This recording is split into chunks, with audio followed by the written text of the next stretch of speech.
Hi there. I just wanted to catch you up on where I am in my documented life project. I had intended to video each of my week's challenges, but things just sort of got out of hand and I fell way behind. So I caught up in my journal and I just wanted to bring you up to speed on where we are, or where I am, actually. I had to start with week 5, and the challenge in week 5 was to do a doodled border. And I did start out doing a doodled border, but before I knew it, I kind of lost control of it. This background I collaged on one of my deli papers that I did in a previous video. Collaged that on and then let that dry. And I also added some tissue paper and a couple of other kinds of book paper, I think I added on here. And then once all that was dry, I started to do my doodled border. And the longer I went on, the more involved it got. And maybe it's a little bit of a hot mess, but I really like the way it turned out in the end. I used some of these jelly roll pens. They're a little bit dimensional to do these white dots here and there. And even the black, you see it has a little bit of shine to it, if you can see that.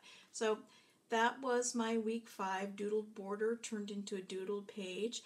There really isn't any journaling on this, and I may go back and add some later, and I may actually put some pictures in those frames. I haven't really decided yet, but for the purposes of the challenge, I'm considering this one done. Now, week 6 was to find something on Pinterest that inspired you, and I was very, very much inspired by Donna Downey's poppies. I don't know if you've ever seen the poppies that she paints or draws, but they're really inspiring. And you know, I said over and over again, I can't draw, I'm not really an artist. But what I did was, on my computer, I used some digital paint brushes and created these sort of red painted blob shapes, vaguely reminiscent of a poppy, and did several of them, and actually did several on one page and then this larger one. Then I printed them off on my deli paper and cut them out and then collaged them onto here.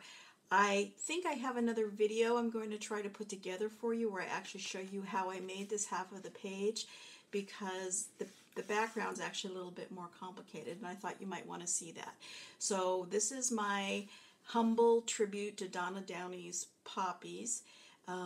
And it's kind of messy, but it is kind of fun. I like it. Week 7, we were to draw a shape and add some color and then repeat the shape. And I cut out of some deli papers that I had done previously on my jelly plate. I cut out circles. There was just a ton of deli paper left and I really wasn't sure what I was going to do with it.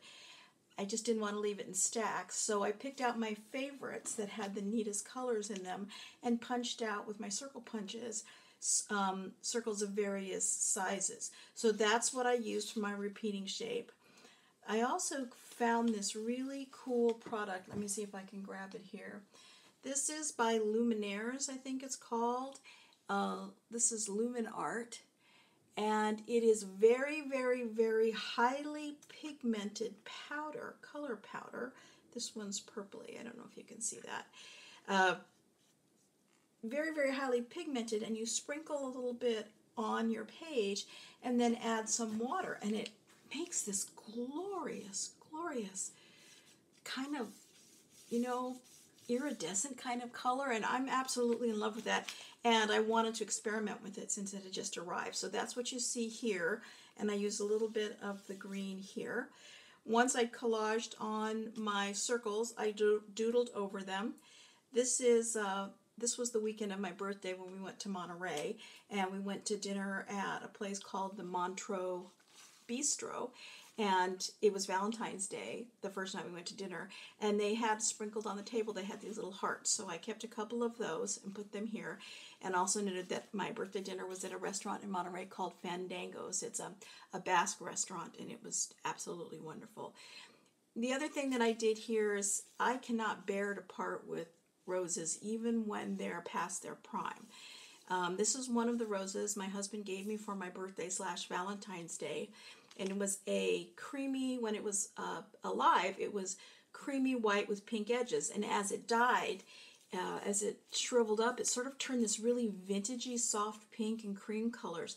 And I keep them for potpourri, but I decided I wanted to incorporate one into my journal. So I took one of a purple bud and this cream colored bud, and I sort of pulled apart some petals and then re-glued them together like a flower. On the pink and white bud, I cut off the very tips of it, the part that you'd see that was still tightly closed, and sort of smashed it down, and then used heavy body matte gel to glue this all down. And so I know it's smushed, and that's okay with me. It still smells lovely, and that'll always be a reminder of my birthday roses. So that was that week. Let me see, where am I? This must be week 8.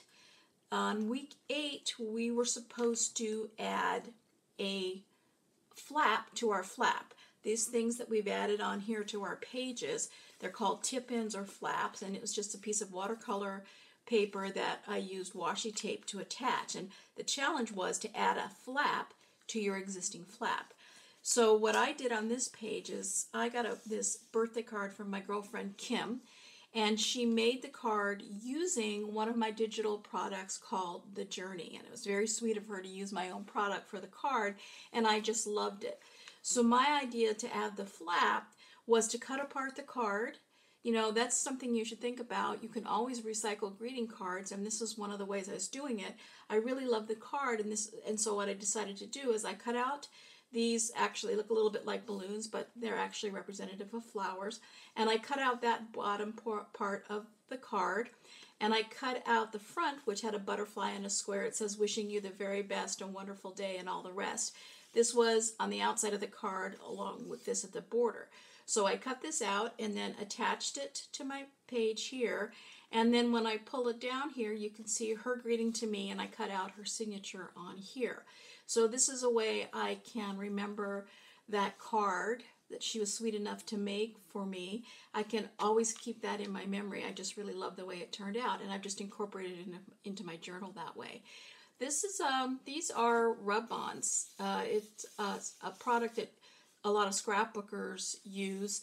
It's basically, actually, I'm not even really sure what it is. It's some sort of material that's it can be done in colors or in black, and it's adhered to a piece of thin plastic or acrylic or something, and you basically lay the piece of plastic down and use a craft stick to rub off on the opposite side, and then the design comes off on your page. And as I was cleaning up, I found I had a ton of these, so I just went ahead and used those on my page for some added interest. I decorated the back of this flap with some stamps I had, and my birthday was on the 15th, and my stepson's birthday is on the 17th, so just a couple days apart. And so in this page where his birthday was, I incorporated this picture of Josh and his sister Shauna when they were very young. Josh is just 4 at this age, and Shauna's 6. That's when I came into their lives. This was one of my favorite pictures of them. They're just so sweet. Just really, really love the picture. So I've got his birthday here, and also my birthday represented here on this week 8.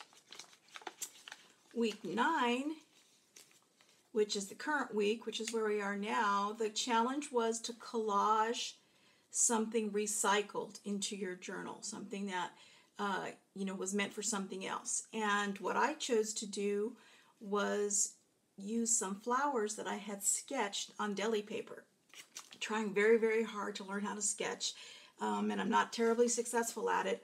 But I had these flowers that I sketched a while ago and didn't know what to do with them, and as far as I'm concerned, that's how I'm recycling these flowers.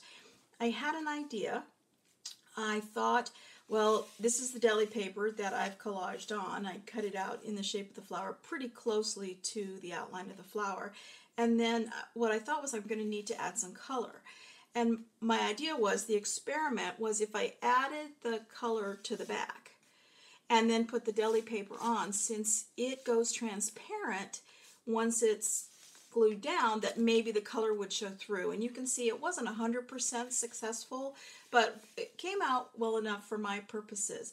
I used this really cool thing that Robin Marie Smith used in one of her videos. The brand name is SEI, and it's called Tumble Dye spray inks. And they're actually, it's really funny, they're meant for fabrics. But because they're meant for fabrics, you know, I guess they're water-based, but once they're on and dry, they don't run. So that's what I used on here, a purple or a lavender color and this yellow color. And then I used a green one, which theoretically was going to represent the stem and the leaves. And you can see it didn't come out terribly accurate, but I'm okay with that. So it's kind of an interesting page, and I may do some journaling on here. Right now I just have longing for spring. We're having a really big major rainstorm today, the first super big one that we've had all year, and we're really desperate here in California. So I am really longing for some true springtime weather here. Well, that's it. That catches me up to week 9, and hope you've enjoyed this little walkthrough of my journal. And I'll be back again with my next video of my Documented Life project. Thanks for joining me.